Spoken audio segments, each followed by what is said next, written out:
Hello slashing friends, if you're looking for a powerful summoner Necromancer on Last Epoch, I'm happy to give you my setup in order to play around golems, skeletons and wraiths. If you like the content but also my English, feel free to subscribe and big thanks for that.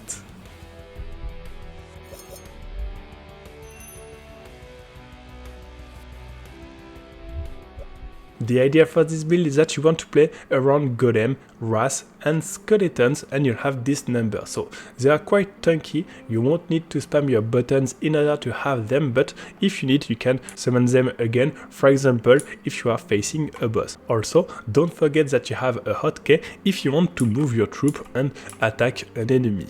You also have transplant in order to boost your minions and the bunkers to debuff your enemies. Be careful, your healing will come the golems, so make sure that they are in fight if you want to be healed. For the skills you want to have the additional skeleton just here, the additional skeleton also just here, and make sure to remove the archers because we want to play melee summonings.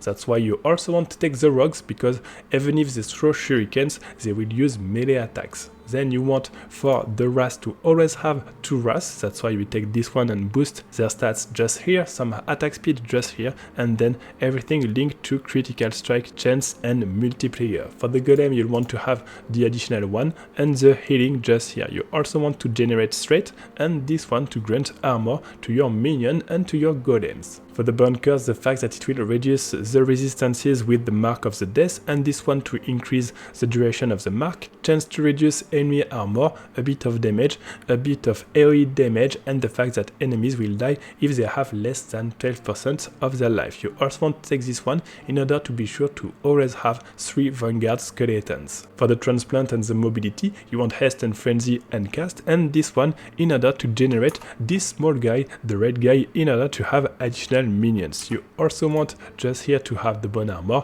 with increased effect, increased duration, and the fact that it will heal you back after casting transplant. For the gear you want to have 100% chance on your minions, and as you can see it's almost the case, that's why you can put it on your helm and also on your armor. If you can also consider this one for the skeleton because it will boost your minion damage, so that one is a bit better if you have it on your armor. Then you'll want minion damage and minion heals. You can have it on your rings, on your belt, on your relic and also on your offhand. And you'll want for the boots some intelligence, hybrid life, and for the glove, minion damage, intelligence.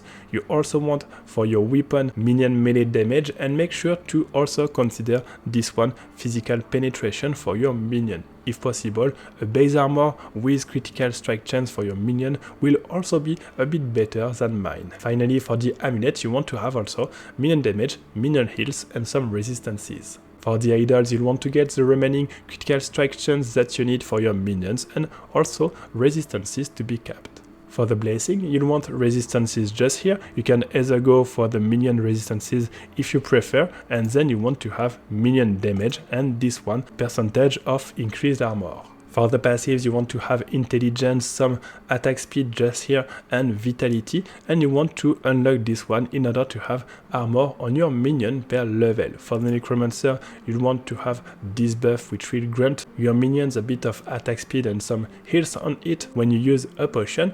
8 points here for the minion attack speed, minion damage, minion armor shred chance, and this one to unlock the +1 skeleton. You also want to have increased minion physical damage here, melee physical, 3 points to have additional chance to generate a skeleton vanguard, and then you want this one in order to have increased critical strike chance and critical multiplier. You want to put 3 points here in order to unlock this skeleton, 3 points here and 4 points here in order to have additional armor per minions, and it will help you to be more tanky. You also want 3 points here to grant your minions haste and frenzy. My character is level 98, so if you want you can also put the 2 remaining points here in order to have it for 5 seconds.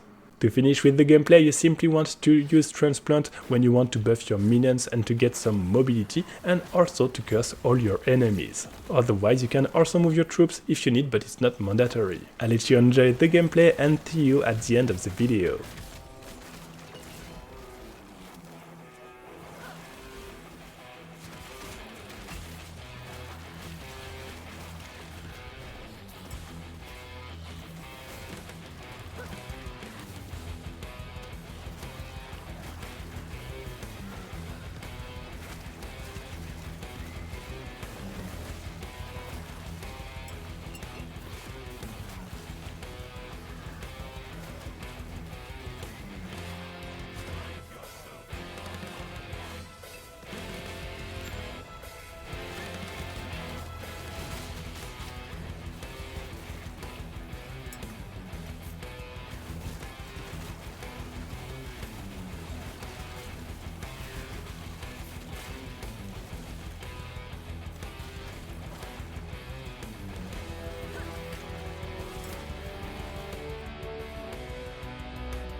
Thanks for watching this video, I hope that you'll enjoy this full minion Necromancer, and as usual if you have any questions feel free to post in the comments. Don't forget that on the link below the video you also have everything that you need, including the tool for this Necromancer.